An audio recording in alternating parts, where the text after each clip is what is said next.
We want to turn now to an update on a story we brought you earlier this morning. In a new development, Harvard University has now sued the Trump administration after the Department of Justice had announced in a letter that it is pulling the school's exchange visitor program certification. The DOJ says Harvard has created an unsafe campus environment that is, quote, hostile to Jewish students, promotes pro-Hamas sympathies, and employs racist diversity, equity, and inclusion policies. In its lawsuit, Harvard claims the Trump administration's move is a blatant violation of the U.S. Constitution and other federal laws, and that it will have an immediate and devastating effect on the university.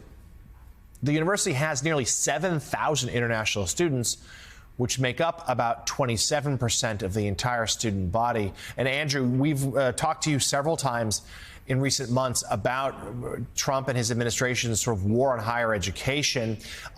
This is a new front singling out Harvard for now, but others could certainly come. Right. But the consequences of this are immense, not just for this university. And look, maybe it's the legal challenge will prove Harvard will win this, but the precedent set here, it also speaks to not just an enrichment of a campus, but a brain drain for Americans' universities and business and beyond.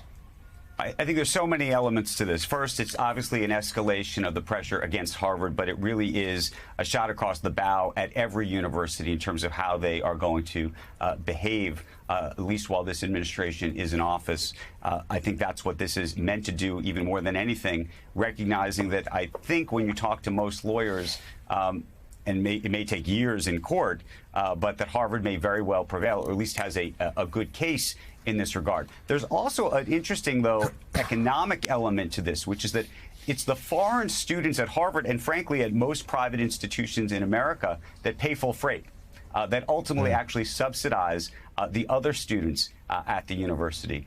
So there's an interesting sort of follow the money story that we're going to have to see play out here.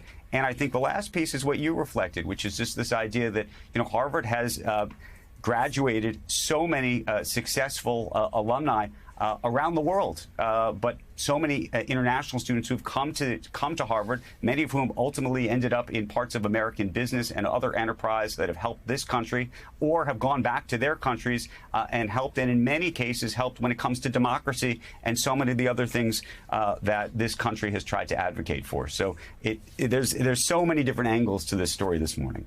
Yeah, very well said there. Covering a lot of ground for us today. CNBC's Andrew Ross Sorkin. Andrew, thank you as always. Have a great Dave weekend. Weigel, let's